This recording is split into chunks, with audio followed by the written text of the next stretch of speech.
Hey, welcome to Imagine BL Story. If you're new here, don't forget to hit that subscribe button. It really encourages my work and helps me bring you more stories. Now sit back, relax, and enjoy today's story. The universe had a sick sense of humor. 347 days. That's how long my 1965 Aston Martin DB5 had run flawlessly. Not a single problem, not even a hiccup. And tonight, the night I was already 20 minutes late to meet another one of Mother's prospects, she decided to die. Right here, on Fletcher Street. I didn't even know Fletcher Street existed until 5 minutes ago, when my GPS rerouted me through what could generously be called the wrong side of town. And then it started raining. My phone lit up. A text from my mother. Again. Where are you? Dr. Stevenson is waiting. His family owns half the hospitals in the state, Cody. This is important. I typed back. Car died. Can't make it. 3 dots appeared immediately. Disappeared. Appeared again. We'll send Richard with the Bentley. Stay where you are. I'll handle it. Tell Dr. Stevenson I'm sorry. I turned my phone face down and let my head fall back against the leather seat. 27 years old Omega, vice president of a multi-billion-dollar corporation, and I still couldn't say no to my parents. Travis Stevenson would be suitor number what? 15? 20? I'd lost count somewhere between the cardiothoracic surgeon and the federal prosecutor. They all blurred together anyway. Same boarding school polish, same practice charm, same way of looking at me like I was a portfolio they were considering acquiring. I shoved my phone in my pocket and stared through the rain-blurred windshield. The engine wouldn't even turn over, just a pathetic clicking sound, like it was mocking me. AAA estimated arrival time, 2 hours. 2 hours. I was about to resign myself to waiting when I noticed a light across the street. A small shop, barely noticeable between a closed laundromat and a boarded-up convenience store. The sign read Tanner's Auto Repair in faded letters, but warm light spilled from beneath the garage door. I grabbed my coat and made a run for it. By the time I ducked under the shop's awning, I was soaked through, my shoes ruined. I knocked on the metal door. Once, twice, nothing. I knocked harder, frustration bleeding into each strike. Hello? I know someone's in there. The garage door rattled open with a metallic groan. An alpha stood there, wiping his hands on a rag that had seen better days. Tall, broad-shouldered, wearing coveralls that were more grease-stained than fabric. His dark hair was slightly too long, falling into eyes that assessed me with the kind of directness I wasn't used to. Most people looked at me with carefully calculated expressions. Interest, deference, attraction, ambition. This alpha looked at me like I was an interruption. We're closed, he said flatly. I can see your lights are on. Doesn't mean we're open. He started to pull the door back down. I stuck my foot in the gap. My car broke down across the street. I just need. AAA is who you need. Have a good night. The dismissal ignited something hot and sharp in my chest. I'd had enough dismissals today. From my parents. From this entire exhausting charade of my life. Look, I said voice tight. I've had an exceptionally terrible evening. My car is dead. I'm soaked, and I'm clearly not in your usual tax bracket, but I can pay. The alpha's jaw tightened.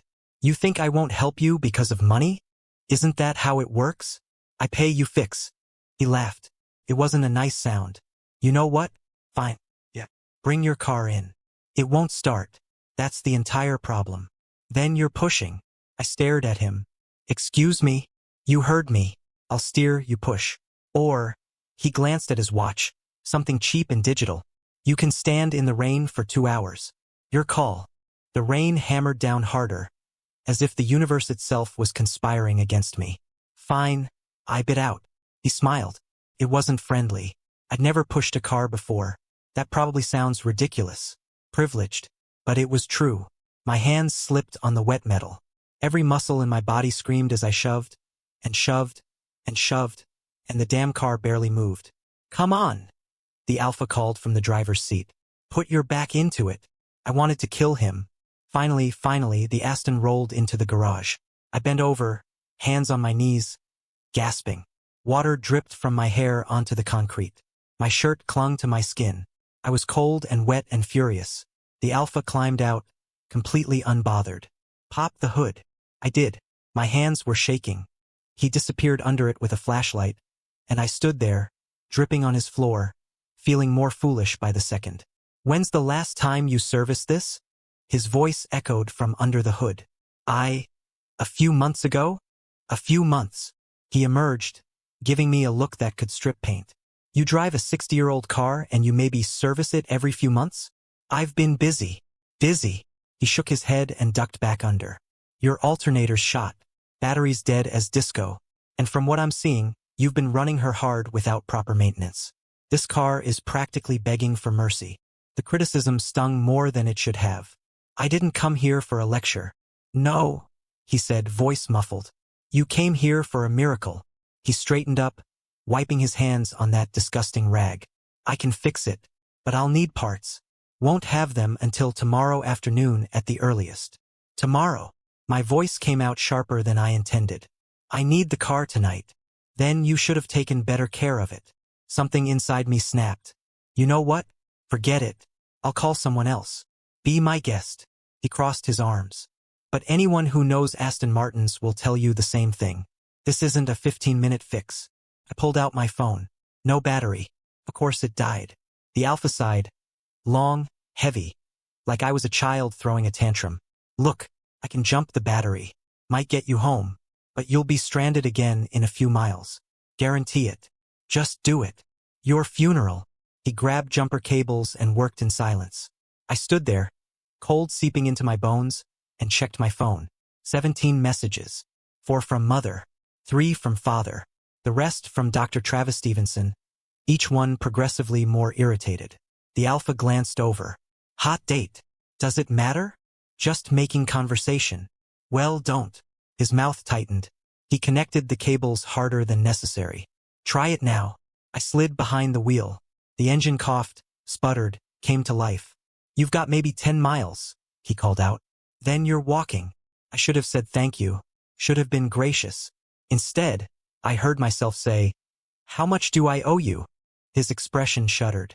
Consider it charity. Wouldn't want you to strain yourself reaching for your wallet. Heat flooded my face. Shame and anger mixed together. I was just. Save it. He hit the button to raise the garage door. Rain poured beyond it. Drive safe. Try not to break down again.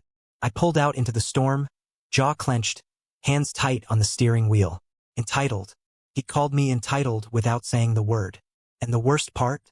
He wasn't wrong. I made it 3 miles before the car died again.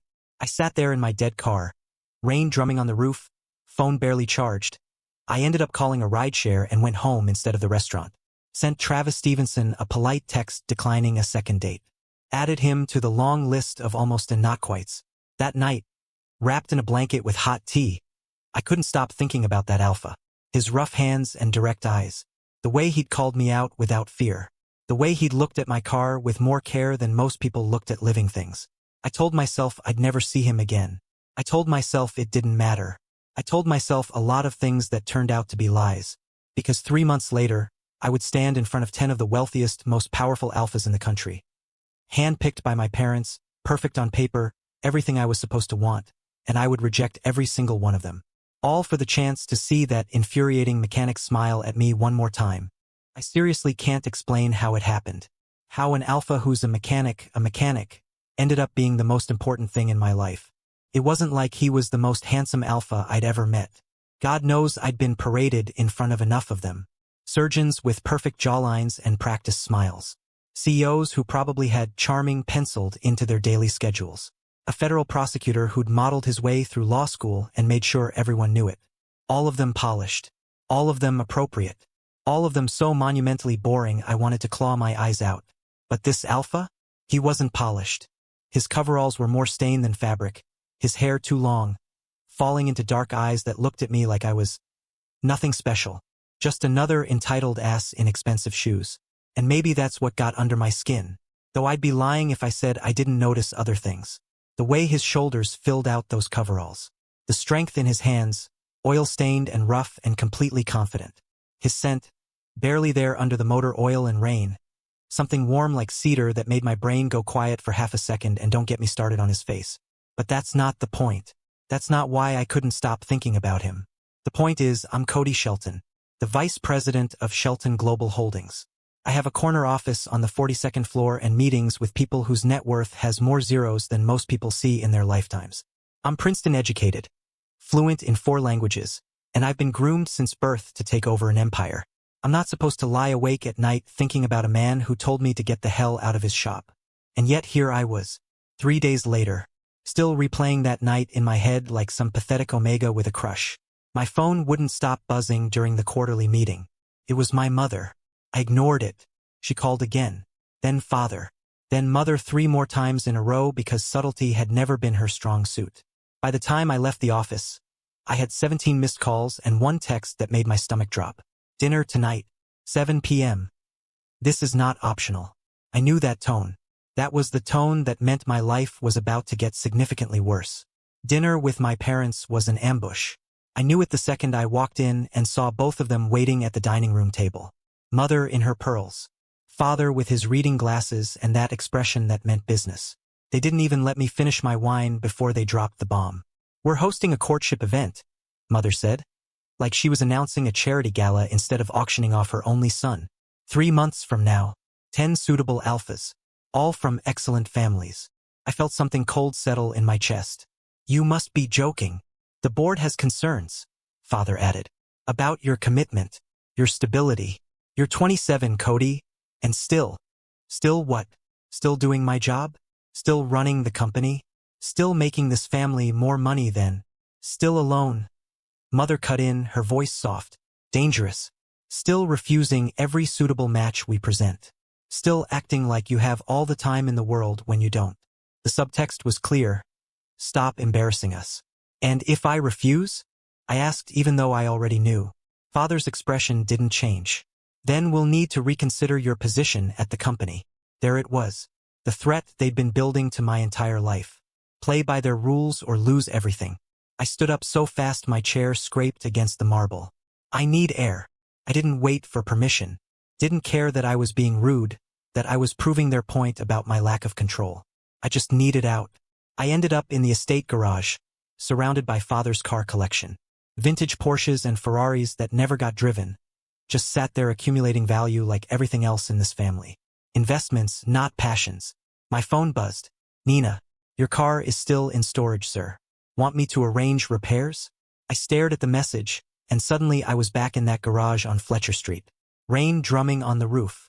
That Alpha's hands on my engine, touching it with more care than I'd ever shown. This car is practically begging for mercy. He'd been right about that too.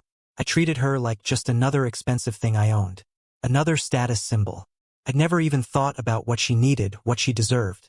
Just like I'd never thought about what I needed, what I deserved. My parents wanted me to choose from 10 pre-approved alphas.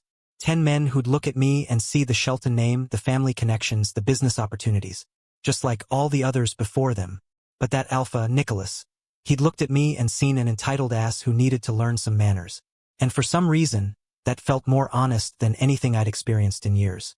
I texted Nina back. Get the car. I'll handle it myself. Then I did something stupid. I pulled up the shop's information. I'd had Nina find it, told myself it was just practical, and stared at the address. Tanner's Auto Repair. Fletcher Street. Nicholas Tanner. 3 months until my parents' circus. Until 10 perfect strangers showed up to compete for my hand like this was some medieval courtship ritual. And all I could think about was going back to that shop. Going back to him. Not because he was perfect. Not because he was suitable. But because for 5 minutes in that garage soaking wet and furious, I'd felt like a real person instead of a portfolio someone was trying to acquire. I wanted that feeling again. Even if it meant admitting I'd been wrong. Even if it meant apologizing. I had the car towed to Fletcher Street on a Tuesday morning. Told myself it was practical. Logical. The shop was close to the office, relatively speaking. And he clearly knew Aston Martins, even if he'd been an ass about it. I was absolutely not going back because I couldn't stop thinking about him. Absolutely not. Nina had given me that look when I'd asked her to arrange the tow. The one that said she knew exactly what I was doing and was too professional to comment. 5 years she'd been with me, since I first started at the company. She'd seen me through bad decisions before. This felt different though. This felt like I was about to do something monumentally stupid and I was doing it anyway. The shop looked different in daylight. Less menacing, more worn down. The paint on the sign was peeling. There were cracks in the concrete. But the garage door was open, and I could hear someone working inside. The clang of metal, the whir of some tool I couldn't name. I stood there on the sidewalk for a full minute, my heart doing this ridiculous stuttering thing in my chest. You're Cody Shelton, I told myself. You negotiate million-dollar deals before breakfast. You can handle one conversation with a mechanic. Except my hands were sweating. Except I couldn't remember the last time I'd been this nervous about anything. I forced myself to walk inside. He was bent over an engine, his back to me, muscles shifting under a grease-stained t-shirt as he worked. The same cedar scent cut through the smell of motor oil, and I had to physically stop myself from just standing there like an idiot breathing it in. Be with you in a minute, he called out, not looking up. Take your time. His whole body went rigid. Then, slowly he straightened and turned around. Then recognition filtered through his expression. You, he said flatly. Me, I agreed, trying for casual and probably failing spectacularly. He wiped his hands on a rag, his jaw tight. Come to complain about my customer service? No, I came to apologize. That caught him off guard. I watched the surprise flicker across his face before the suspicion came back. Stronger. Apologize, he repeated, like he was testing the word. And to get my car fixed, if you're still willing. I paused. It's outside. Had it towed here. Something shifted in his expression. He moved past me. Close enough that I caught his scent again, warm and real, and walked out to where my Aston sat on the curb. I followed, watching as he circled the car slowly. His hand trailed over the hood, the door, touching her with a gentleness that made something twist in my chest. She's beautiful, he said quietly, almost to himself. Even neglected. I know. The words came out rougher than I intended. I'm sorry for how I treated her, and for how I treated you. He looked up at me then, really looked at me, and I felt pinned under that dark gaze. Why? He asked. Why what? Why apologize? Omegas like you don't usually bother. There it was again. Omegas like you, rich, entitled, used to getting whatever I wanted. And 3 days ago I would have gotten defensive. Would have made it about him being judgmental, about not understanding my world. But I'd spent 3 sleepless nights thinking about the look on his face when I'd offered him money. Like I'd insulted everything he was. You're right, I said. I was an ass. I showed up at your shop after hours, acted like you owed me something, and then treated you like you were just there to serve me. His eyebrows rose slightly, like he hadn't expected honesty. I had a shit day, I continued, which isn't an excuse. My parents were on my case about meeting some alpha I didn't want to meet. I was late, I was stressed, and I took it out on you. And this car. I touched the hood, mimicking his earlier gentleness. She deserved better. You deserved better. Silence stretched between us. Car drove past. Somewhere nearby a dog barked. Okay, he said finally. Okay. I'll fix your car. He crossed his arms. You'll pay for parts and labor, same as anyone else. Of course. And it'll take a few days. I've got other jobs lined up. That's fine. He studied me for another long moment, and I couldn't tell what he was thinking. Whether he believed me, whether any of this mattered to him at all. What's your name? He asked suddenly. I hesitated. This was the moment. I could tell him the truth. Cody Shelton, heir to billions, VP of a company he'd probably seen in the news. I could watch his expression change, watch him start treating me differently. Or I could have this, just a little longer. This strange, fragile thing where he looked at me like I was just a person. Kyle, I said. The lie tasted bitter. Kyle Morton. If he noticed the hesitation, he didn't comment. Just nodded. Nicholas Tanner. He held out his hand. I took it. His grip was firm, his palm calloused and warm, and I held on probably a second too long before forcing myself to let go. Nice to meet you, Nicholas. We'll see. But there was something almost amused in his eyes now. Come on. Let's get her inside and I'll do a full diagnostic. See what we're working with. I helped him push the car into the garage. Easier this time, without the rain. He moved around the Aston with practiced efficiency. Popping the hood, checking things I didn't understand. Alternators definitely shot, he said after a few minutes. Battery needs replacing. Voltage regulators iffy. And he looked up at me. When's the last time you changed the oil? I felt my face heat. I don't remember? Jesus. But he was almost smiling. Okay, Kyle. We've got work to do. The way he said my fake name shouldn't have made my stomach flip. But it did. I watched him work for a while before I had to leave. However, I came back to the shop 3 days later to check on the car. That's what I told myself, anyway. That it was just about the Aston. That I needed to make sure the repairs were going well. That I wasn't being taken advantage of. Though the irony of that thought wasn't lost on me, considering I'd lied about my entire identity. The truth was more pathetic. I wanted to see him again. Nicholas was in the garage when I arrived, working on someone else's car. A beat-up Honda that had seen better days. He looked up when I walked in, and something in my chest did that stupid fluttering thing again. Kyle. He nodded, wiping his hands. Your parts came in yesterday. Should have her ready by tomorrow. That's great. I shoved my hands in my pockets, suddenly unsure what to do with them. I was in the neighborhood. Thought I'd check in. It was a lie. My office was 20 minutes away, in the opposite direction. Want to see what I've done so far? Did I? God, yes. I wanted any excuse to stay here, in this cramped garage that smelled like oil and metal, with this alpha who looked at me like I was normal. Sure. He led me over to where my Aston sat, hood open, and started explaining the work. I understood maybe half of it, something about the alternator, the battery connection, the voltage regulator he'd mentioned before, but I loved watching him talk about it. The way his hands moved, demonstrating. The focus in his voice. He actually cared about this. It wasn't just a job to him. You really love this, don't you? I said without thinking. He glanced at me, surprised. Cars? Yeah. A small smile tugged at his mouth. The first real one I'd seen from him. My dad taught me. Used to say cars were honest. They break down, they tell you exactly what's wrong. No hidden agendas. No bullshit. Sounds nice. It is. He looked back at the engine. What about you? What do you do, Kyle? The question shouldn't have felt like a trap, but it did. I prepared for this, had a whole cover story ready. Corporate consulting, I said. Vague enough to be believable. Boring stuff. Lots of meetings. Pays well enough for an Aston Martin. Family money, mostly. That part was true, at least. I'm just managing it. He nodded, didn't push. And I was grateful, even as the guilt twisted in my gut. We fell into an easy silence after that. He went back to work on the Honda and I stayed. Just sat on an overturned crate and watched him work, and he didn't seem to mind. I came back the next day to pick up the car. Stayed for an hour, talking about nothing important. Where he'd learned to work on classic cars. How long he'd owned the shop. His sister, Molly, he'd mentioned her once, carefully. Like she was something precious he didn't want to share with just anyone. The day after that, I brought coffee. Told myself it was just being polite, a thank you for the work. He'd raised an eyebrow but accepted it. You don't seem like the type who does coffee runs, he'd said. What type do I seem like? The type who has people do coffee runs for them. He wasn't wrong.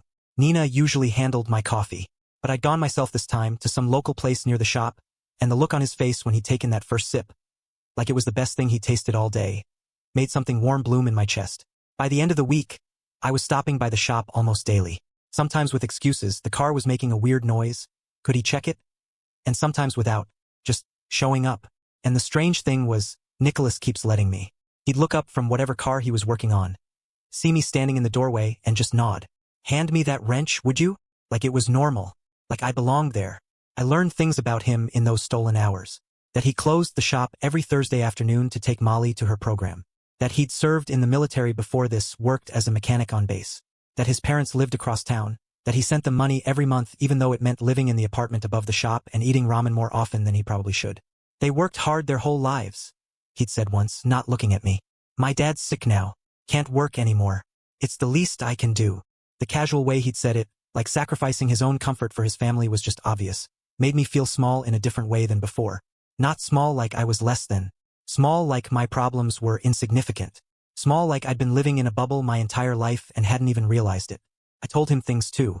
Carefully edited versions, but still more honest than I'd been with anyone in years. About feeling trapped in a life I didn't choose.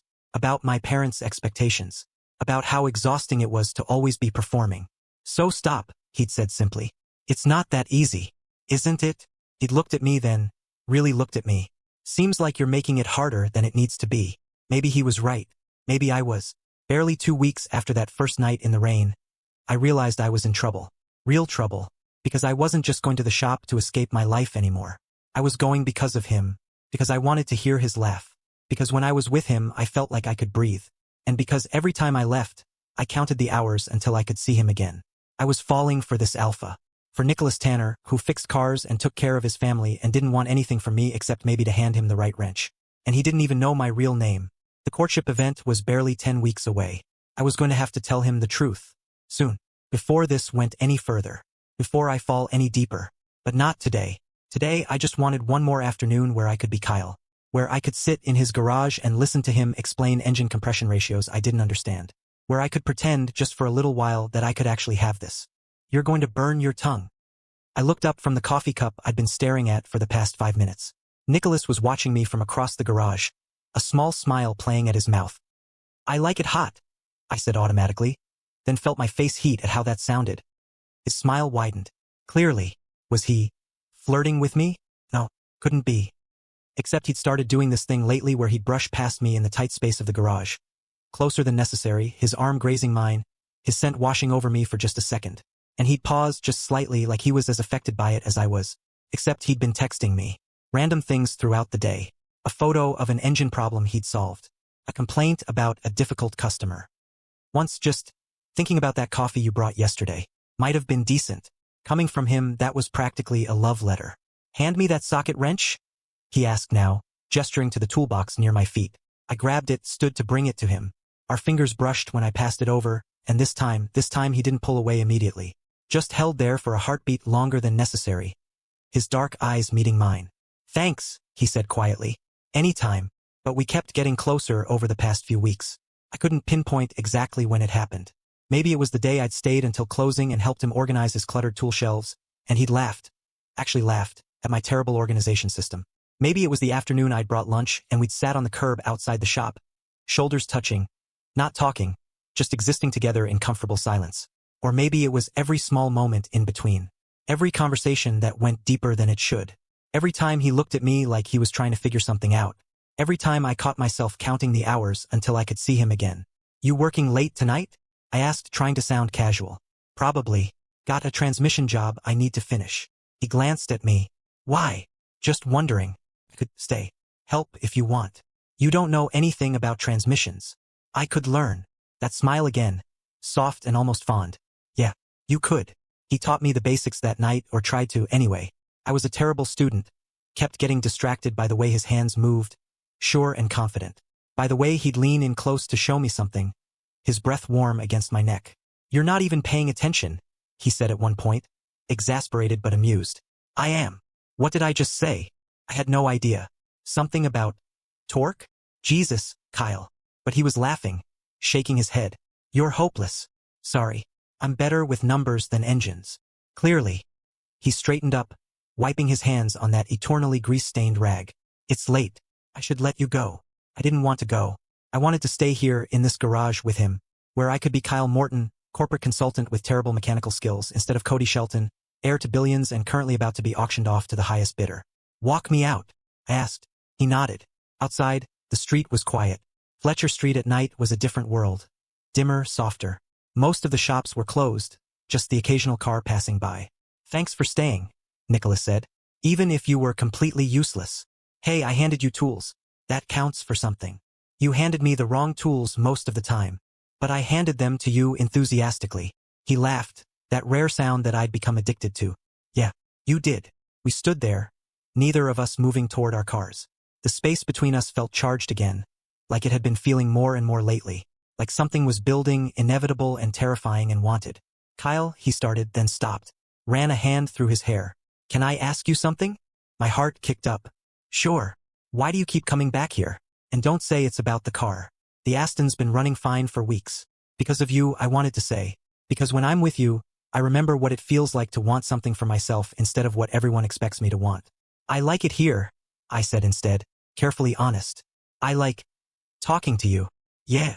His voice was softer now. He'd stepped closer, I realized. Or maybe I had. There were only inches between us. Yeah. I like talking to you too. He paused like he was working up courage. I like when you show up with your terrible coffee and your even worse mechanical skills. I like that you stay too late and ask too many questions. I like. He cut himself off, jaw tightening. You like what? My voice came out barely above a whisper. I like you, Kyle. More than I probably should. My heart skipped a beat at that, and a rush of what I could only describe as butterflies flooded my stomach. A feeling I haven't felt before, and the next thing I know, I was leaning forward, reducing the distance between us. I like you too, I breathed. So much it scares me. His hand came up, rough and warm against my jaw. Yeah. Good. His thumb brushed across my cheekbone, and I leaned into the touch without thinking. Because I need to do this. He kissed me. Soft at first, tentative, like he was giving me room to pull away. But I couldn't. I pressed closer, my hands fisting in his shirt, and felt him smile against my mouth before deepening the kiss. He tasted like coffee and something uniquely him, and his scent wrapped around me. Cedar and warmth and home. One of his hands slid into my hair, the other settling at my waist, pulling me flush against him, and I made some embarrassing sound that I'd probably replay in my head later with mortification. But right now, I didn't care. Right now, there was just this. Just us. Just the feeling of being wanted by someone who actually knew me, or at least the parts of me I'd been brave enough to show. When we finally broke apart, his gaze was softer and almost in awe. Been wanting to do that for a while, he admitted. Me too. Yeah. Since that first night, probably. Even when I hated you. He laughed, the sound vibrating through me. You didn't hate me. I did. You made me push my own car. You needed the exercise. He pulled back just enough to look at me, his expression soft in a way I'd never seen before. So what now? Now I should tell you the truth, I thought. Now I should come clean about everything before this goes any further. But the words wouldn't come, because I was selfish and scared and desperate to keep this just a little longer. Now we see where this goes, I said instead. I'd like that. He kissed me again. Slower this time, sweeter, and I let myself fall. I'd deal with the consequences later. Nicholas was completely different when we started dating. Not different like he'd changed. More like I was finally seeing parts of him he'd kept hidden that first night. The asshole who'd made me push my own car in the rain? Turned out he was actually a complete goofball. He texted me the morning after our kiss. Breakfast? There's a diner near the shop. Best pancakes in the city. And before you ask, yes, this is me asking you on a date. I'd been sitting in a board meeting when it came through. Canceled the rest of my morning without a second thought. The diner was everything I'd never experienced. Cracked vinyl booths, laminated menus sticky with syrup, a waitress who called everyone Han, and poured coffee without asking. Nicholas was already there, and the way his whole face lit up when he saw me walking in made my heart do something stupid and dangerous. You came, he said, standing up like this was some fancy restaurant instead of a place where the coffee tasted like burnt rubber. Did you think I wouldn't? Wasn't sure. You seem like the type with very important meetings. I canceled them. The look on his face, surprise melting into something warmer, something that made my stomach flip, was worth every angry email I'd get from Nina later. The pancakes better be worth it, I said, sliding into the booth. Oh, they are. But fair warning. He leaned forward, close enough that I could smell his scent, warm and cedar like even in this place that smelled like grease and coffee. I'm even better company than the pancakes. He was right. We talked for 2 hours. About everything and nothing. He told me about a customer who tried to argue that their engine didn't need oil. Oil is a scam by Big Automotive, apparently. I complained about a team member who couldn't understand basic market trends. Normal things. Simple things. Things that made me realize I'd never actually had a normal conversation with any of the alphas my parents had paraded in front of me. You've got syrup, Nicholas said at one point, reaching across the table. Where? His thumb brushed the corner of my mouth, slow and deliberate, and the touch sent heat racing through me. His eyes darkened as he pulled back, bringing his thumb to his own mouth. There, he said, voice rougher. All clean. I forgot how to breathe. A week later, he gave me a gift. I'd stopped by the shop after work. Something I'd been doing every day now, unable to stay away. He was finishing up with a customer sedan. Grease smeared across his forearm, looking unfairly attractive while doing something as mundane as checking tire pressure. Hey, he said when he saw me. That smile I was becoming addicted to spreading across his face. Got something for you. He disappeared into the office and came back with a small paper bag. What is it? Open it and find out. Inside was a keychain. Vintage, shaped like a tiny Aston Martin, probably from some antique shop. The metal was tarnished, one of the wheels slightly bent. Couldn't have cost more than $5. I stared at it, something huge and overwhelming rising in my chest, making it hard to breathe. It's stupid, Nicholas said quickly, misreading my silence. I was at this car sale last weekend and saw it and thought of you. I dropped the bag, crossed the space between us, and kissed him hard enough that he stumbled back against the workbench. His surprised sound turned into something else as his arms came around me, pulling me closer. He tasted like coffee and something sweet, his hands sliding into my hair, my fingers gripping his shirt, the solid warmth of him pressed against me. Our scents tangling together, bergamot and cedar mixing into something that made my head spin. When we finally broke apart, his eyes were blown dark and his lips were swollen and he looked at me like I was amazing. So you like it? He managed. I love it. My voice came out wrecked. It's perfect. It's a $5 keychain. It's the best gift anyone's ever given me. Something shifted in his expression, understanding, maybe, like he was starting to see past the expensive clothes and the vague corporate job, starting to understand that underneath all of it, I was starving for exactly this. For someone who'd see something small and think of me. For someone who'd give without expecting anything back. He kissed me again. Softer this time, sweeter. And I felt myself falling deeper into something I had no idea how to climb out of. The gifts kept coming after that. Never expensive. A beaten-up car manual from the 60s. Thought you should actually learn something. A travel mug because he'd noticed I was always juggling coffee cups. A playlist of songs that made him think of me. Classic rock and blues I'd never heard before but immediately loved because they were his. Each one came with touches. With kisses. With him pulling me close in the quiet moments between customers. His hands sliding under my shirt. His mouth hot against my neck as he murmured things that made me shake. "You smell so good." He'd breathe against my throat.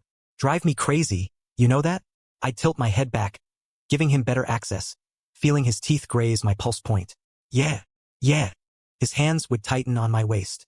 "Been thinking about this all day. About you." We hadn't slept together yet. Some unspoken agreement that we were taking this slow, savoring it. But God, I wanted to. Wanted him with an intensity that sometimes scared me. I'd never experienced anything like it. Every previous date had been fine, pleasant. But this was different. This was earth-shaking. This was coming home after a brutal day and having him take one look at my face before pulling me into his arms. This was laughing until my stomach hurt over his terrible jokes. This was feeling seen in a way I'd never been seen before. 3 weeks in, he asked me to meet his sister Molly. We were tangled together on his couch.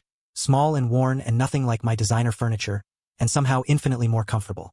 His fingers were tracing lazy patterns on my hip, my head on his chest, listening to his heartbeat. "You don't have to," he said into my hair. "I know it's a lot, but she keeps asking about the guy who brings me coffee. I might have mentioned you." My heart clenched. "You told her about me?" "Yeah. She wants to know if you like birds." I laughed. "I don't know anything about birds." "She'll fix that." In excruciating detail. He paused. Molly's on the spectrum. She doesn't always pick up on social cues, and she can talk about her special interests for hours without realizing people might want to change the subject. Some people find it. "I'd love to meet her," I interrupted. He went still beneath me. "Yeah."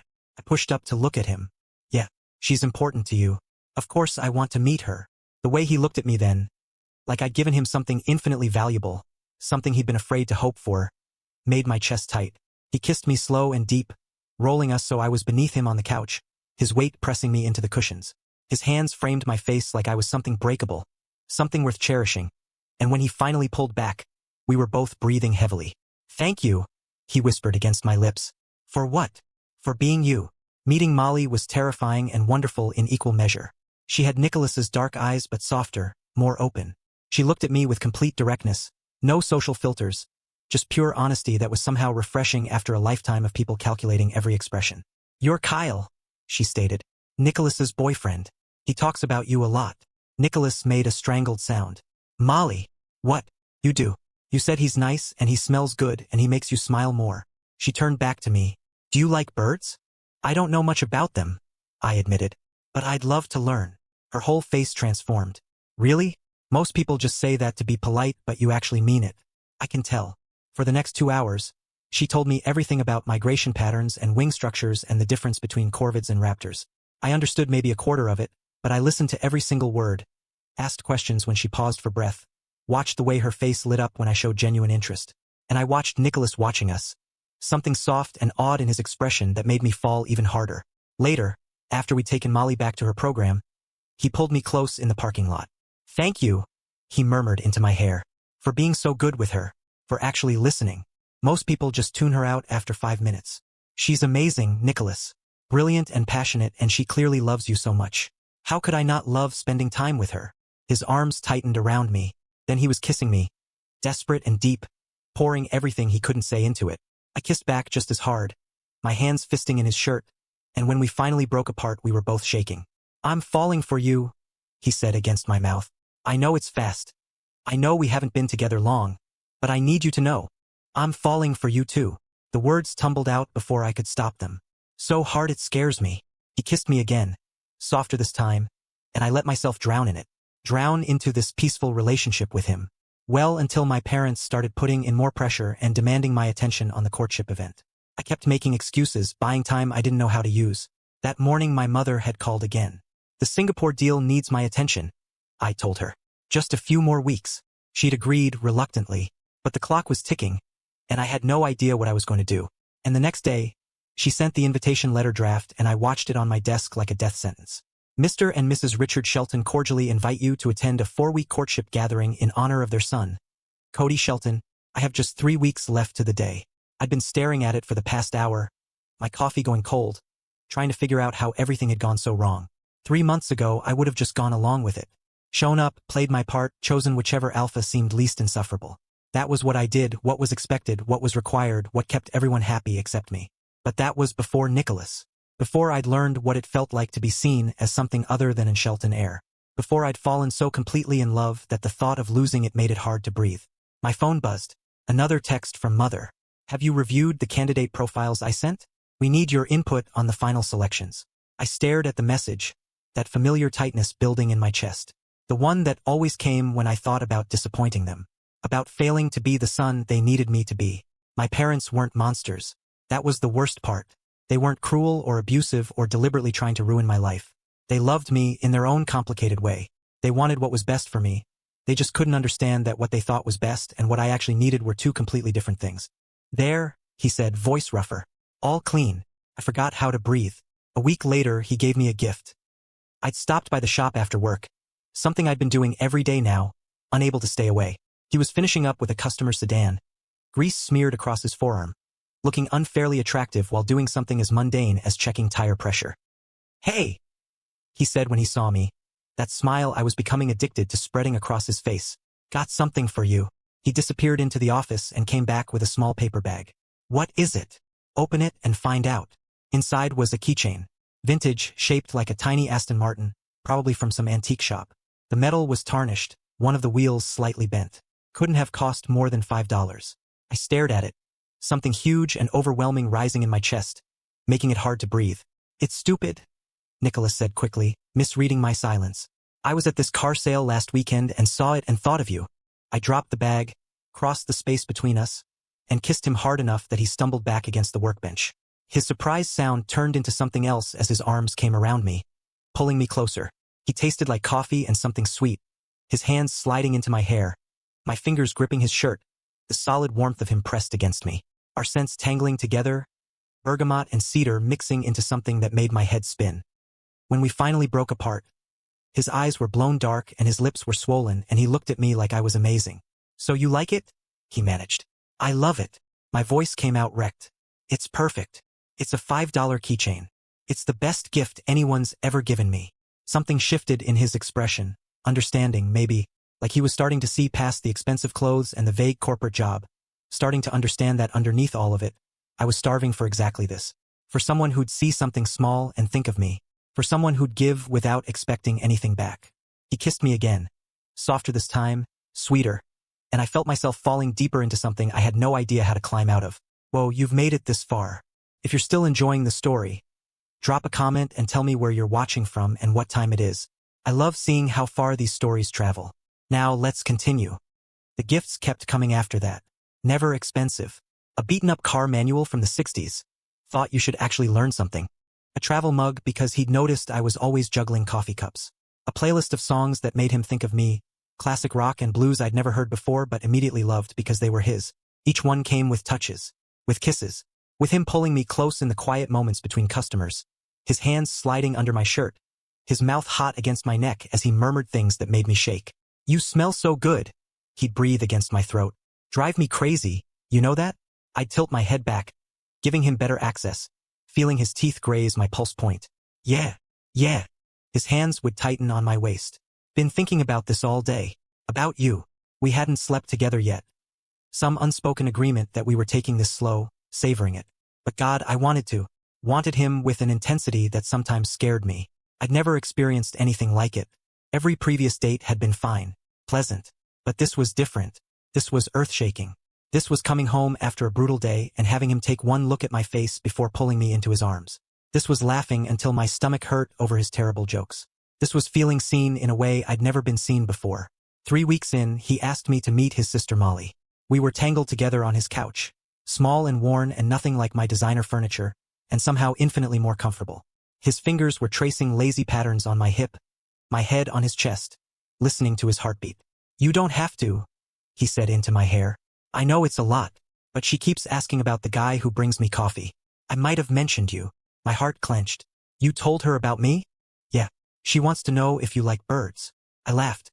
I don't know anything about birds. She'll fix that. In excruciating detail. He paused. Molly's on the spectrum.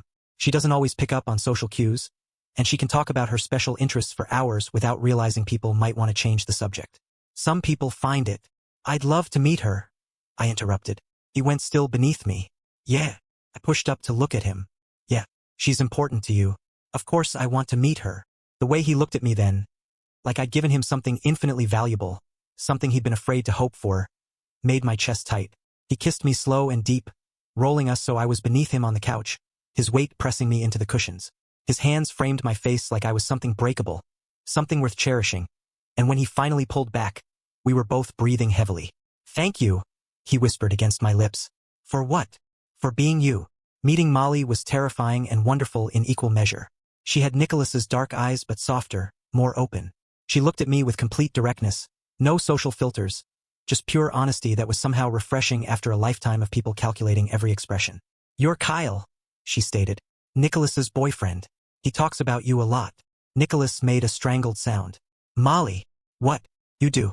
You said he's nice and he smells good and he makes you smile more. She turned back to me. Do you like birds? I don't know much about them, I admitted. But I'd love to learn. Her whole face transformed. Really? Most people just say that to be polite, but you actually mean it. I can tell.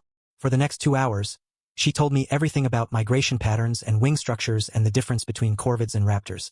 I understood maybe a quarter of it, but I listened to every single word, asked questions when she paused for breath, watched the way her face lit up when I showed genuine interest.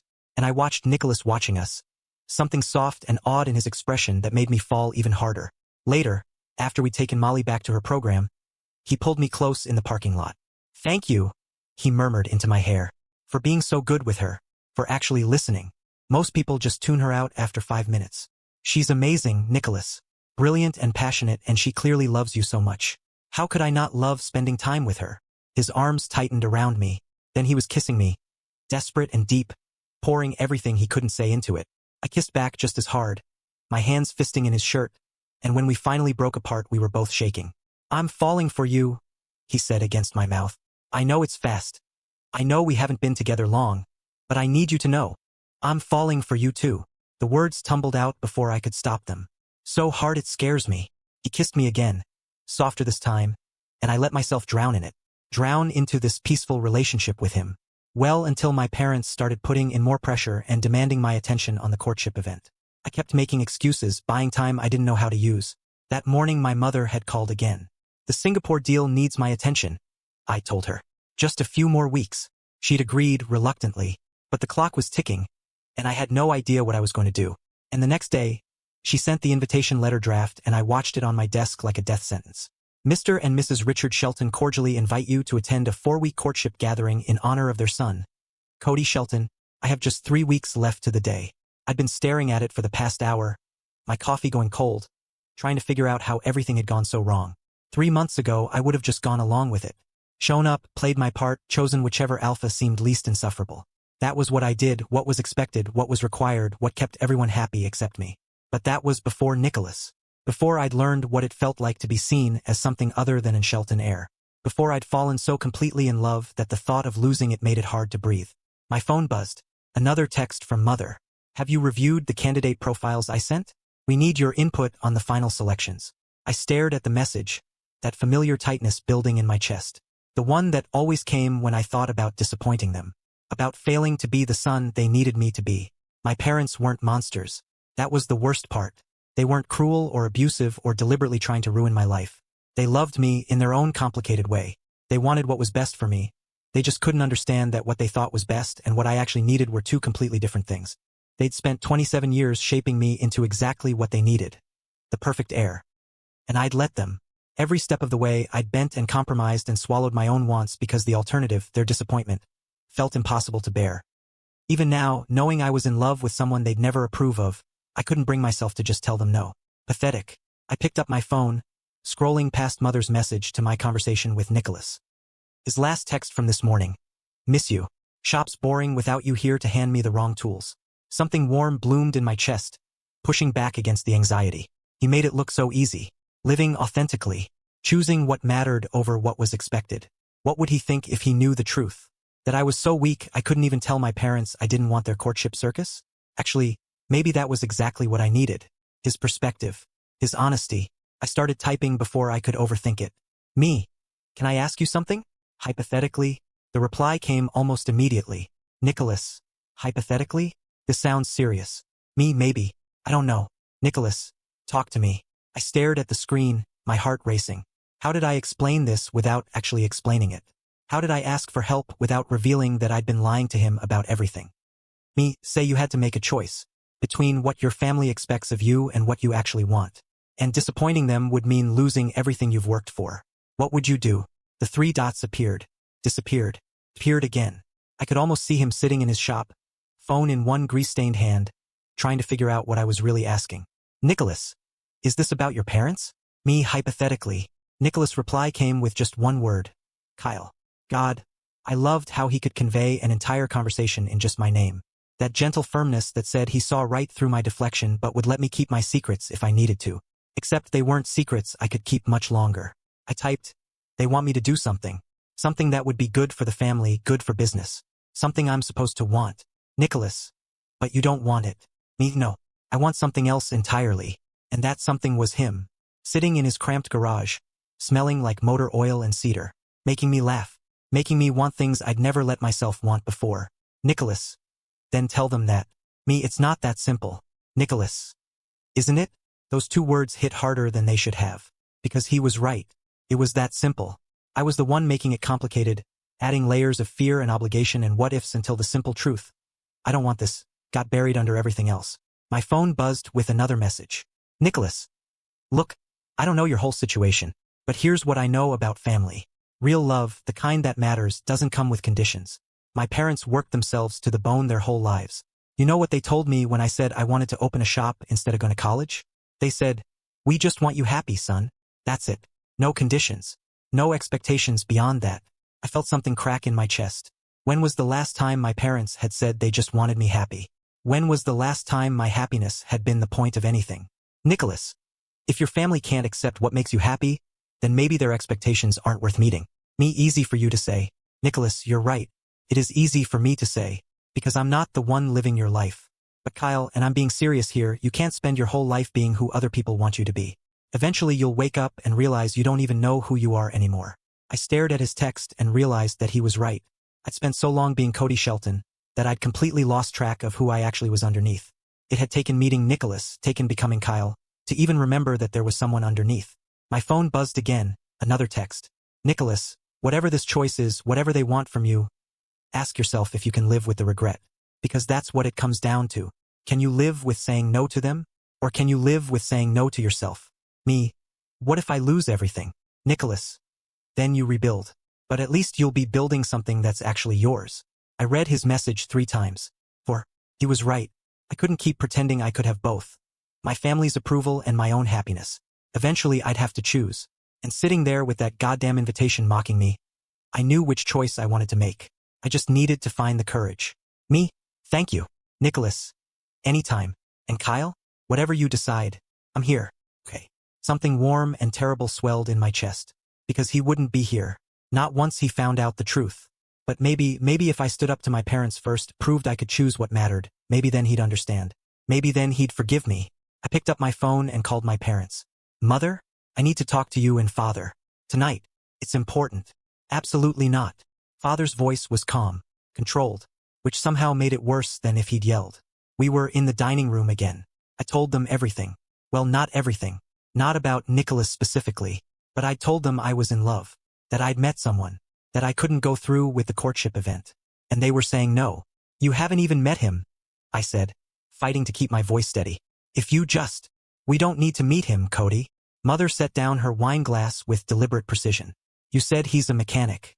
That tells us everything we need to know. It tells you nothing about who he is.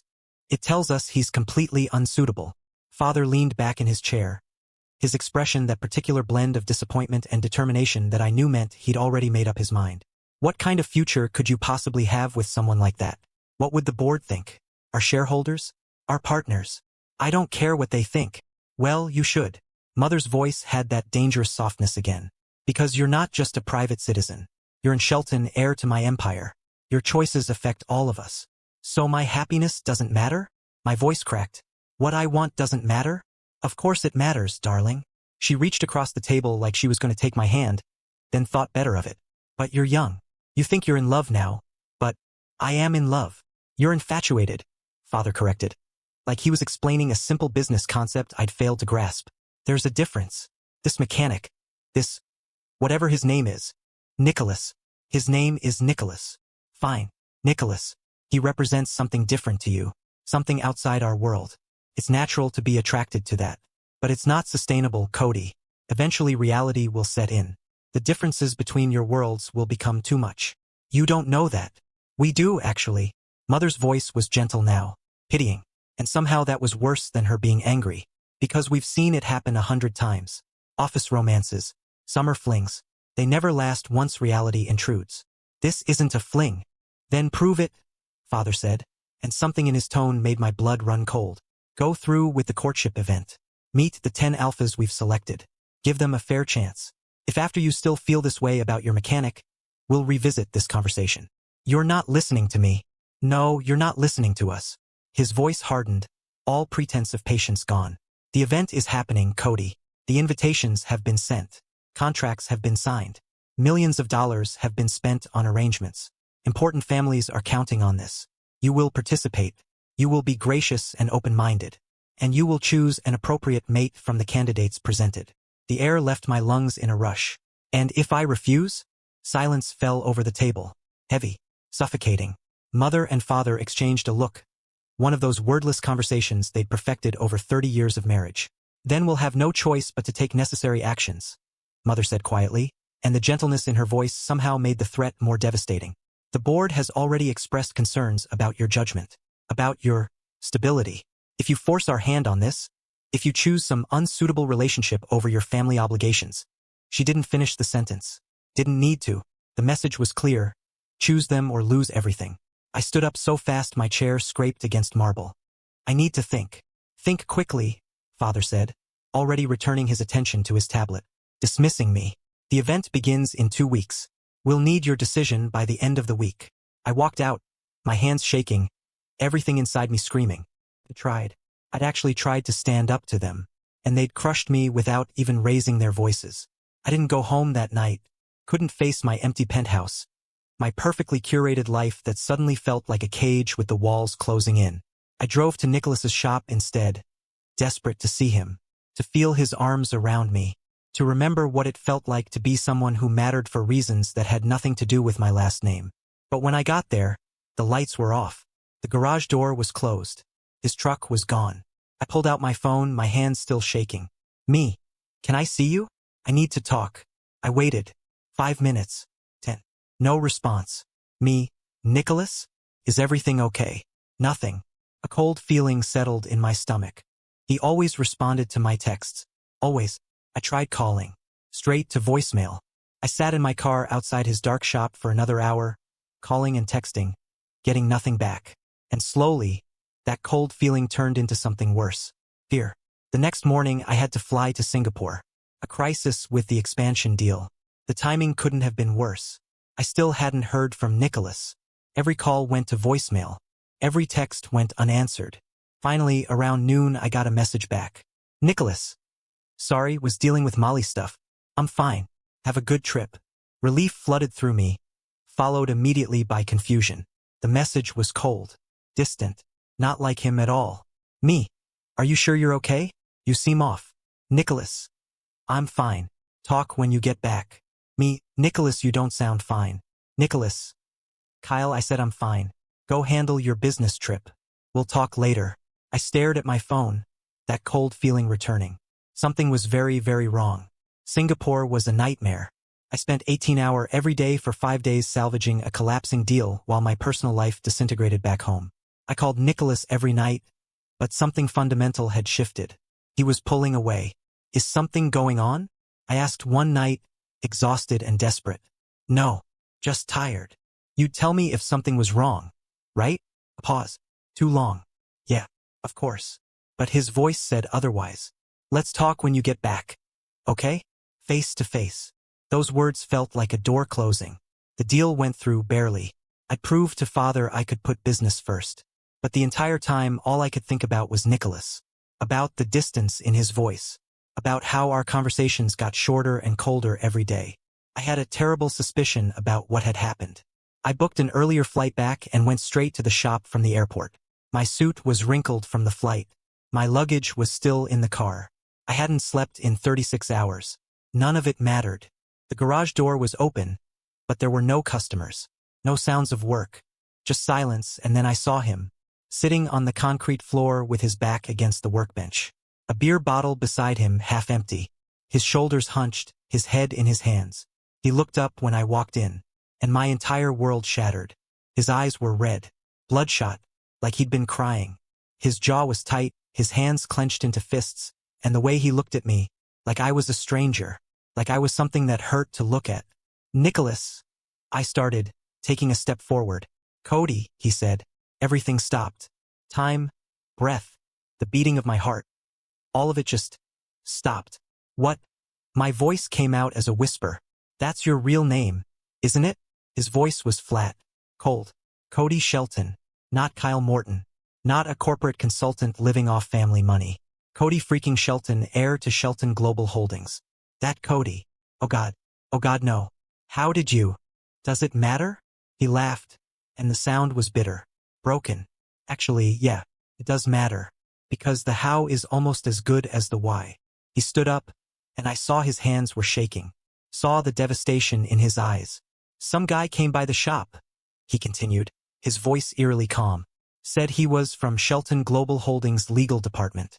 Said there'd been an accounting irregularity, with a payment made to my shop several weeks ago. No. My stomach dropped. The car repair. The payment I'd been so careful about, so paranoid about keeping separate from my real identity. And I'd fucked it up anyway. He showed me the transfer, Nicholas said. His voice cracked. He wanted to know if I'd somehow scammed you. If I'd overcharged the young Mr. Shelton, and needed to refund the difference. Nicholas, I can explain. Can you? He took a step toward me, and I could see tears in his eyes now. Angry tears. Devastated tears. Can you explain why you lied to me about your name? About your job? About your entire fucking life? I looked you up after he left. His voice was shaking now, control slipping. And were you ever going to tell me about this? He pulled out his phone, and I watched him scroll through something before turning it to face me. It was an article. Society News. Shelton heir to host exclusive courtship event. No. 10 distinguished alphas from prominent families will compete for the hand of Cody Shelton, Omega heir to the Shelton fortune. The 4-week event, described as the social event of the season, begins March 15th at the prestigious Shelton estate. That's why you asked me that hypothetical question, Nicholas said, his voice breaking completely now. About choosing between family expectations and what you want. You weren't asking for advice. You were, he stopped, his jaw working. You were asking for permission. For me to tell you it was okay to walk away from the poor mechanic who wasn't good enough for you. That's not. Then what is it, Cody? He shouted, tears streaming down his face, and watching him break was killing me. Why did you lie to me? Was this all some kind of game? Rich boy slumming it with the working class? Seeing how the other half lives before going back to your real life? No. God, no. Then why? His voice was raw, wrecked. Why couldn't you just tell me the truth? Why did you let me fall in love with someone who doesn't even fucking exist? The words hit me like a physical blow. Because I just wanted to be normal for once in my life. The words exploded out of me. I wanted to be Kyle. Someone who could walk into a shop and push a car and buy coffee without everyone knowing exactly who I was and what I was worth. I wanted something that was real and mine and not about my last name or my trust fund or my freaking family legacy. But it wasn't real, was it? He wiped his eyes roughly, smearing tears and grease across his face. Because Kyle Morton doesn't exist. Everything we had, everything we shared, it was all built on lies. My feelings weren't lies, I said desperately, taking a step toward him. Everything I told you, everything I felt, that was real. That was me. The actual me, not the person everyone expects me to be. How am I supposed to believe that? He stepped back, keeping distance between us. How am I supposed to trust anything you say when you've been lying to me since the first day we met? I don't know. But please, Nicholas, please just listen. Were you ashamed of me? He asked suddenly, and something in his voice made my chest tighten. Is that why you lied? Because you were ashamed to be seen with a mechanic? Ashamed to tell your rich friends and family about the guy from Fletcher Street? What? No. Because that's what it feels like. His voice was shaking again. It feels like you kept me hidden, like some dirty little secret you couldn't let anyone know about. And now I'm wondering. He laughed, broken and bitter. Now I'm wondering if you ever actually cared about me at all, or if I was just convenient. Someone to pass the time with until your real life called you back. That's not true. Then why didn't you tell me? His voice rose. If I mattered so much, if this was so real, why couldn't you just tell me the freaking truth? Because I was terrified.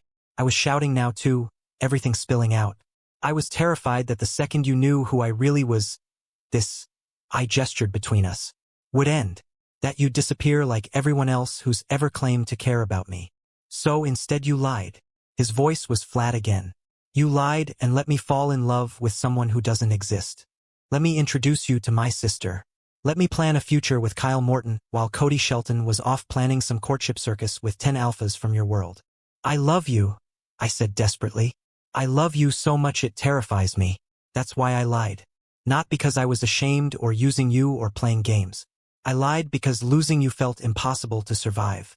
Well, congratulations. His smile was bitter, devastating. You lost me anyway. Don't say that. Get out. His voice was flat. Nicholas, please, if you just let me explain. Get out.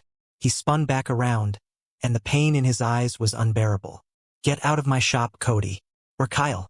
Or whoever the fuck you actually are. Just go. Please. The last word broke something in me, because it wasn't angry anymore. It was just tired, defeated. I stood there, frozen, every instinct screaming at me to stay, to fight, to make him understand. But I could see it in the set of his shoulders, in the way he'd turned away again, in the way his hands were fisted at his sides, shaking. I'd broken something that might never be fixed. I'm sorry, I whispered. I'm so sorry. I turned and walked out into the night. Every step felt like leaving pieces of myself behind. My heart, my happiness, the only real thing I'd ever had. By the time I reached my car, I couldn't see through my own tears. I'd done exactly what I'd been terrified of doing. I'd lost him. I don't recall how I got back home. Only remembered standing in the shower for 40 minutes till the water went cold, and the look on Nicholas's face when he told me to leave won't stop flashing in my mind. I called him 17 times the next day. Texted 23. Every message delivered but unread. Every call straight to voicemail. I drove back to Fletcher Street the third day. The shop was dark. Closed sign in the window. I waited in my car for 3 hours until a neighbor came out. He's gone, she said. Left yesterday with his sister. Didn't say when he'd be back. I just sat in my car and broke down. Never had much time to mourn as the event preparations consumed everything. Mother's event planner arrived the following week with binders full of schedules, menus, guest lists. 10 alphas, all arriving in stages over the next week. Pre-event dinners, meet and greets. A formal ball on the last night of the 4th week where I dance with each one. I sat through every meeting like a ghost. Cody, darling, are you listening? Mother's hand on my shoulder. Sebastian Hartley arrives tomorrow. He's very excited to meet you. You'll wear the navy suit, and please try to smile. You look ill. I felt ill, hollow, like someone had reached inside my chest and carved out everything that mattered. Especially after I had sent Nina to Nicholas's parents' house. Gave her the address I'd memorized from the one time he'd taken me there. Told her to deliver a message if they'd accept it. She came back 2 hours later, her expression carefully neutral. They took the envelope, she said. His mother. She seemed kind, but firm. She said Nicholas would get it when he was ready. When he was ready. If he was ever ready. I'd written the letter at 3 a.m., my hands shaking, crossing out lines and rewriting them until the paper was a mess. Nicholas, I know you don't want to hear from me. I know I don't deserve your forgiveness. But I need you to know the truth. My name is Cody Shelton. I'm 27. I'm vice president of my family's company. And yes, I come from money. More money than makes sense. More money than I ever wanted. But everything else I told you was real. The feeling trapped. The wanting something that was mine. The falling in love with you so hard and fast it terrified me. I lied about my name because I was a coward. Because I've spent my entire life being the heir, the investment, the portfolio, and I forgot what it felt like to just be a person. You made me remember. You saw me, the actual me, and I was so scared of losing that, I destroyed it instead. I don't expect you to forgive me. I don't expect anything. I just needed you to know that meeting you changed my life. That loving you was the most real thing I've ever experienced. And that I'm sorry. For everything. Cody. I didn't know if he'd read it. Didn't know if it mattered. But I tried.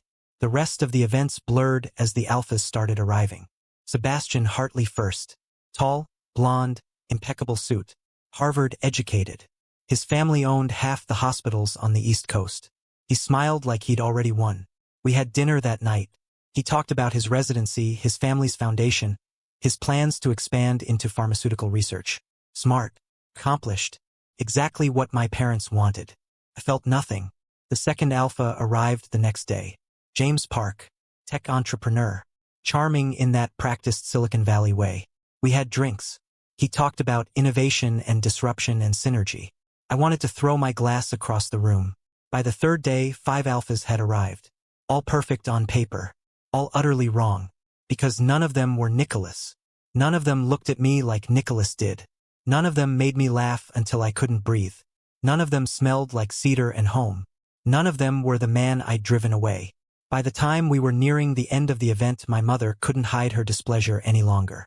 You need to try, Cody. She cornered me in the hallway before another dinner. These alphas have come from all over the country. The least you can do is be present. I am present. You're a ghost. Her voice softened. I know you're hurting, but this self-destructive behavior needs to stop. You'll meet someone suitable. You'll move on. That's how life works. What if I don't want to move on? Then you'll be miserable. And alone. Is that really what you want? I looked at her. This woman who'd raised me, who loved me in her complicated way, who genuinely believed she was helping. I want Nicholas, I said quietly. You want an idea of him. A fantasy. But Cody, darling, reality would have crushed that relationship eventually. Better to end it now than waste years discovering you were incompatible. We weren't incompatible. You were from different worlds. So, my voice rose. So what? Why does that matter more than how I felt when I was with him? Why does money and status and family name matter more than actual happiness? Because that's how the world works. Then maybe the world is wrong. Silence fell between us. The ball is tomorrow night, Mother said finally. You'll attend. You'll dance with each alpha. And you'll choose someone by the end of the week. That's final, Cody. She walked away, and I stood there in the hallway of my childhood home, surrounded by wealth and legacy and everything that was supposed to matter. And I'd never felt more alone. That night, I made my decision. I wasn't doing this. Wasn't choosing some suitable alpha to make my parents happy. Wasn't spending the rest of my life wondering what if. I'd lost Nicholas. That was done, and I'd have to live with it. But I wouldn't compound that loss by giving up everything else too. I called my lawyer. Started making arrangements. If my parents followed through on their threat to remove me from the company. Fine. I'd survive. I'd rebuild. At least I'd be building something that was mine. The ball was everything Mother had dreamed of. The estate ballroom transformed into something from a fairy tale. Crystal chandeliers. Orchestra. 300 guests in designer gowns and tailored suits. 10 alphas, all looking at me like I was a prize to be won. I wore the navy suit Mother had chosen. Smiled for photos. Made small talk with people whose names I immediately forgot. And felt absolutely nothing. The dancing started at 8. Each alpha got one dance. Sebastian went first, his hand at my waist. His scent pleasant but wrong. You look beautiful tonight, he murmured. Thank you. I hope you know how serious I am about this. About us. There was no us. There would never be an us. But I smiled and said nothing. James was next. Then Li Fong. Then Romero. Each dance blending into the next, all of them talking at me. None of them seeing me. By the 10th dance, I was done. The song ended. My last dance partner, Timothy, bowed slightly and stepped back, joining the others at the edge of the dance floor. The room was watching, waiting. Mother and father stood near the front, their expressions expectant. Proud. This was it. The moment I was supposed to choose. I walked to the small stage where the orchestra sat. Thank you all for coming tonight. My voice echoed through the ballroom. And thank you to the 10 incredible alphas who've spent this week getting to know me. There was a polite applause that echoed through the hall. I scanned around looking at their expectant faces before I continued. I've had the opportunity to go on dates with each of them. 5 dates in one day, actually. Nervous laughter from the crowd. And I have to say, they're all remarkable. Intelligent, accomplished, kind. Any Omega would be lucky to have them. Mother's smile widened. But here's the thing. I paused on my speech when a specific scent flooded my nostril. One I was all too familiar with and craved like oxygen. Nicholas is here? My head whipped around so fast I nearly dropped the microphone, and at a corner almost closer to the door, back turned to me as if he was heading out was the love of my life. My alpha. He was not in a suit. Just dark jeans and a simple button-down, rolled up at the sleeves. His hair slightly messy like he'd been running his hands through it. My voice cracked. I couldn't look away from him. I was saying. He turned briefly to look at my direction and my breath caught. He looked so handsome it hurt to breathe. My hands were shaking. My heart was pounding so hard I could hear it in my ears. I was saying, I continued loud enough for the whole room to hear, that none of them did it for me, because 3 months ago I met someone. An alpha who told me I was being an entitled ass and made me push my own car in the rain. Gasps from the crowd. Mother's face going pale. An alpha who gave me a $5 keychain and made me feel like I'd received the world. Who taught me what it means to care about something, to work for something, to love something outside of money and status and family expectations. Nicholas turned around slowly to fully face me. His eyes were wet. I lied to him about who I was. I said, my own voice breaking. I lied because I was scared and stupid and convinced that being myself wasn't enough. And I lost him because of it. Lost the best thing that ever happened to me. Cody, Mother started. I'm not finished. I didn't look at her, only at him. I came here tonight thinking I'd go through with this. That I'd choose someone suitable and move on and pretend that what I felt for him was just infatuation. Just a phase. I set the microphone down and stepped off the stage. But I can't do that, because I'm in love with him. Completely. Irrevocably. The kind of love that doesn't care about tax brackets or social standing or whether someone fits into my world. I walked across the ballroom floor. The crowd parted. I stopped in front of him, close enough to see the tears on his face, to smell his scent mixing with mine. So here's my choice. I turned back to the room, to my parents, to the 10 alphas who were watching with varying expressions of shock and disappointment. I choose him. I choose Nicholas Tanner, a badass mechanic from Fletcher Street. My alpha. I looked back at Nicholas. If he'll still have me. For a long moment he just stared at me, and I thought this is it. This is where he says no. Where he walks away and I lose him forever. Then he smiled. Small and broken and real. You're an idiot, he said roughly. I know. You lied to me. I know. You broke my heart. I know. My voice cracked. And I'll spend the rest of my life making it up to you if you let me. Your parents are going to disown you. I don't care. You'll lose everything. I already lost everything when I lost you. He made a sound, half laugh, half sob. And then he was pulling me into his arms. I crashed into him, burying my face in his neck, breathing him in. I'm sorry. I whispered against his skin. I'm so sorry. I know. His arms tightened around me. I read your letter 17 times. And I was still so angry I couldn't. He pulled back to look at me. But then your assistant showed up at my parents' house again this afternoon. Said you were going to choose someone tonight. And I realized I couldn't let you do that. Couldn't let you throw away your happiness because I was too hurt and stubborn to listen. You came. Of course I came. He cupped my face in his hands. You think I could just let you go? After everything. I kissed him. Right there in front of 300 people. In front of my parents and the 10 alphas and everyone who mattered in my world. I kissed him like he was air and I'd been drowning. He kissed me back just as desperately. His hands in my hair, his scent wrapping around me, and I heard gasps and whispers in someone, probably Mother, making a distressed sound. I didn't care. When we finally broke apart, both breathing hard, he pressed his forehead to mine. We should probably leave, he murmured. Yeah, probably. I grabbed his hand and we ran. Through the ballroom, past the shocked faces and scandalized whispers. Out into the main hall, our footsteps echoing on marble. I could hear Mother calling my name. Father's stern voice demanding I stop. We didn't stop. Outside, the circular driveway was full of cars. Town cars and limos and expensive vehicles. Which one's yours? Nicholas asked. None of them. I pulled him toward the garage. But I know where the keys are. 2 minutes later, we were in one of Father's vintage Porsches. The one he never drove, the one that just sat there accumulating value. and I was peeling out of the estate like we were in a heist movie. Nicholas laughed, wild and free, and I laughed too. The sound bubbling up from somewhere deep, somewhere that had been locked away for too long. "You just stole your father's car," he said. "Borrowed. I'll return it eventually." After crashing his event and rejecting 10 alphas in front of everyone. After that, yes. Your parents are going to kill you. Probably. I glanced at him, at the smile on his face, at the way he looked at me like I was brave instead of insane. Worth it though. He reached over, threading his fingers through mine and bringing it to his lips to kiss it. "Yeah," he said softly. "It really is." We drove into the night, leaving the estate and everything it represented behind and headed to Nicholas's house. And for the first time in my life I felt free. When we got there, we barely made it through the door. Nicholas's hands were on me the second we stepped inside, pushing me against the wall, his mouth finding mine desperate and hungry. I kissed back just as hard, my fingers tangling in his hair, pulling him closer. "I missed you," I gasped between kisses. "God, I missed you so much. I missed you too." His voice was wrecked. "Every fucking day. I missed you so much I couldn't breathe."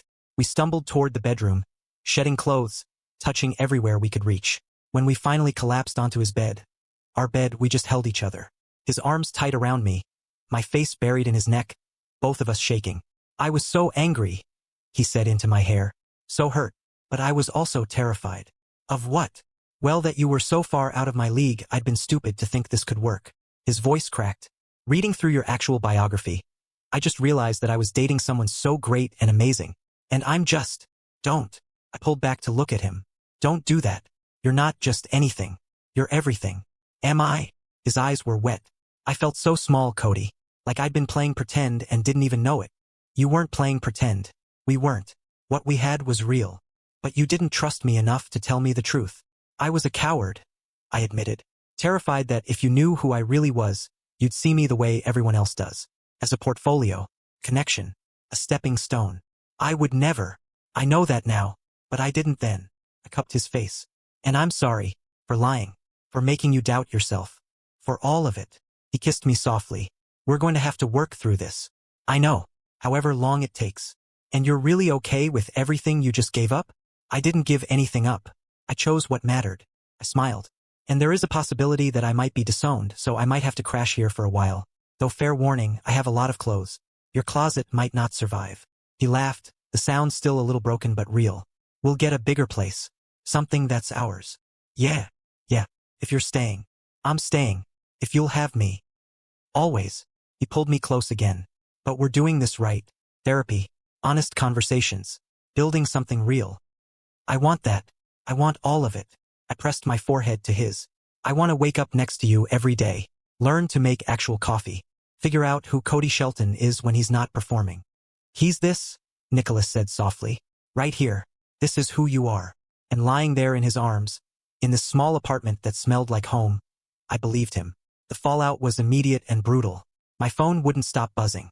Calls from my parents, from board members, from society reporters who'd been at the ball. By morning, we were trending on 3 different social media platforms. Video of my speech had gone viral. "Billionaire heir rejects 10 suitors for mechanic," was the kindest headline. Father's text came at 7 a.m. My office. 9 a.m. "Both of you." Nicholas and I showed up in yesterday's clothes, holding hands, ready for whatever came next. The meeting was surprisingly short. Father laid out the terms with his usual efficiency. I could keep my position if I wanted it, but there would be consequences. Board scrutiny. Reduced responsibilities until I proved my judgment. Mother cried, but softly, more disappointed than angry. "We just wanted what was best for you," she said. "I know, but this is what's best for me." They didn't understand. Not really. But they accepted it because what choice did they have? I kept my job, though my role shifted. Less public-facing. More behind the scenes. It was fine. Better than fine, actually. I discovered I preferred the work when it wasn't tied to being the perfect heir. Nicholas and I moved in together properly, into a bigger apartment than his shop space but nothing like my penthouse. Somewhere in between. Somewhere that was ours. We went to therapy, both individually and together. Worked through the breach of trust, the lies, the hurt. It wasn't easy. Some days were harder than others. But we showed up for each other, and slowly, the foundation we'd cracked began to heal. Molly accepted me immediately once she knew the truth. "I knew something was different about you," she'd said matter-of-factly. "But Nicholas loves you, so you must be good." His parents took longer, protective of their son and the pain I'd caused him. But I proved myself through actions, not words. Showing up, being present, loving their son with everything I had. Barely 2 months later, Nicholas proposed. Not with some elaborate setup or expensive ring. Just the two of us in the shop one evening, working on restoring a vintage Mustang together. Grease on our hands and peace in our hearts. "Marry me," he'd said, like it was the simplest thing in the world. "Yes," I'd answered, like it was the only answer I'd ever give. We got married at the courthouse on a Tuesday. Molly and his parents, Nina and a handful of friends. My parents came too, though Mother cried through the whole thing, and I couldn't tell if they were happy tears or sad ones. Maybe both. The society pages had a field day, but I didn't care what they wrote anymore. I'd learned something fundamental in those months after the ball. That happiness wasn't about meeting expectations or maintaining image or inheriting empires. It was about finding someone who saw you, really saw you, and choosing to build something real with them. It was about waking up next to Nicholas and bringing him terrible coffee and watching him work on engines with that focused intensity one loved. It was about Sunday dinners with his family and teaching Molly about business while she taught me about birds. It was about small moments that added up to a life worth living. I'd given up the Shelton legacy, in a way, but I'd gained something infinitely more valuable. I gained myself, and I'd gained him. And years later, when people asked me about that night, about the ball where I'd rejected 10 suitable alphas for a mechanic from Fletcher Street, I'd smile and give them the same answer. I chose love over legacy, and I'd make that choice 1,000 times over, because in the end, that's what it came down to. Love. Real, messy, complicated, beautiful love. The kind worth fighting for. The kind worth everything. The end. Thank you for listening. If you enjoyed the story, share your thoughts in the comments. I'd love to hear from you. Don't forget to share with a friend and turn on notifications so you don't miss the next upload. Until next time, keep daydreaming in BL.